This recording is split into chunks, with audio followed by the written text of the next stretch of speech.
Vamos lá para a capital federal para conversar com a Francine Ferreira, nossa editora-chefe de O Tempo por Lá.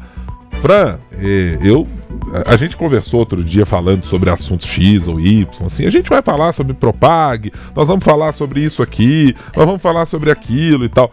Olha, eu não achava que a gente ia ter que mudar a rota para falar tanto sobre o caso Pix, mas é o que tomou conta do governo em função da decisão que me pareceu muito inesperada de revogação e até da adição de uma nova MP mudando as conversas. Bom dia para você.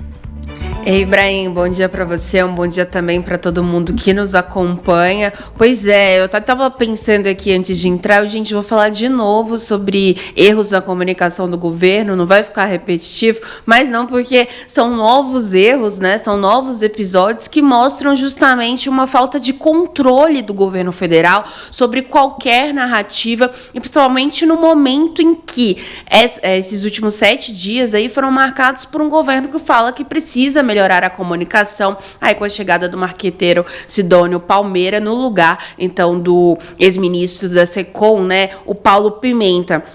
Agora, toda essa confusão em relação ao Pix, né, aquela medida que iria fiscalizar transações pelo Pix acima de R$5.000 e tudo que veio depois com todas as fake news, mostra justamente essa falta de controle do governo numa narrativa, né? E muito mais de um governo que, de certa forma, desde sempre minimiza todo esse poder, vamos falar assim, que a direita, que a oposição acaba tendo nas redes sociais, de conseguir criar fake news, de conseguir criar narrativas e conseguir com que isso não só incomode o governo, mas faça com que o governo recue. Então, quando a gente lembra que o Haddad, lá no início, foi apelidado como Taxa Haddad, por exemplo, e isso foi tratado simplesmente como um meme, como uma coisa comum, mas a gente lembra que por trás de tudo isso tem toda uma narrativa já sendo feita pela oposição e trabalhada, inclusive, disso, de mostrar que é um governo que taxa, um governo que quer atrapalhar ali, aponta o cidadão, pequeno empreendedor, coisa do tipo. E essa narrativa, ela tem ganhado força diante de um governo que não está sabendo se posicionar. Isso já faz muito tempo. Então, quando começou lá atrás esses memes, aí começou com aquela questão da taxação agora, né, de compras internacionais, e tudo isso repercutiu e muito, porque atrapalha aí na vida ali da ponta também, tudo isso o governo simplesmente foi deixando as coisas acontecerem. Então, quando a gente olha para essa crise agora sobre o Pix, a gente pode pensar em erros antes, durante e depois. Antes, por exemplo, a gente pode pensar que publicar uma norma dessa, que vai tratar sobre o Pix, né, que está em todo canto, desde o pequeno empreendedor ali, até varejistas. Então, assim, uma coisa muito importante. Então, simplesmente se publica isso, não se dá explicações, lembrando que tinha ministros ali próximos ao Lula, como, por exemplo, o Rui Costa, da Casa Civil, que nem sabia dessa resolução. Então, quando chega...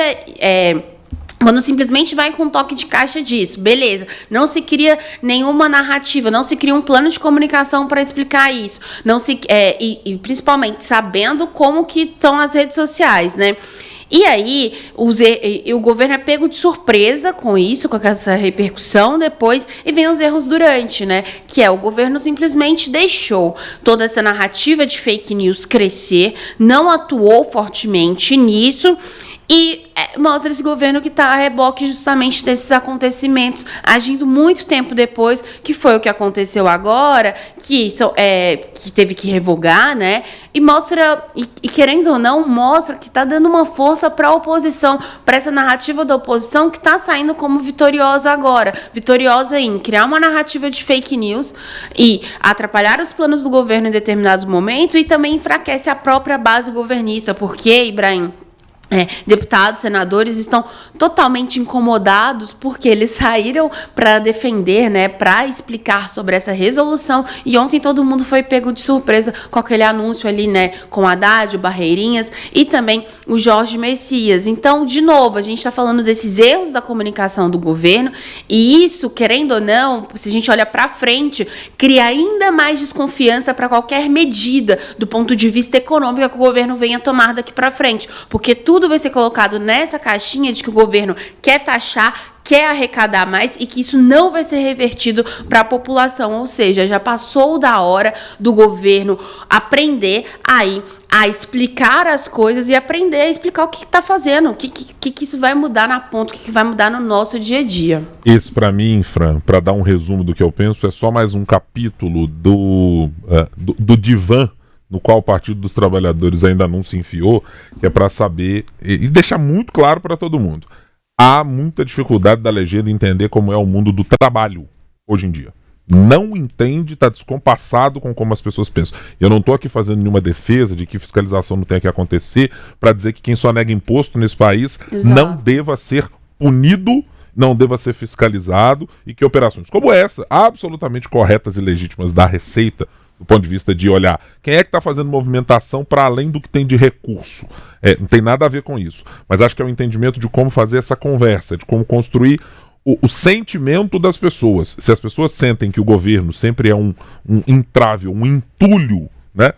Um entojo na vida delas para produzir, para arrecadar recursos, para pagar imposto ou coisas assim, é preciso de alguma maneira você modificar essa chave. Mas isso precisa compreender primeiro o que é o mundo do trabalho. O que é um país que tem quase 50% das pessoas na informalidade, então que lidam com este modelo de negócios em que não é fazer transações considerando que tem CLT, que tem maquininha de cartão para todo lado, não é isso, né? Então o governo, mais uma vez, não tem a dimensão e me parece não ter, hoje em dia, a gramática, a capacidade, tecnicamente, de conversar com as pessoas e entender qual sentimento você pode levar até elas para explicar o que é política pública.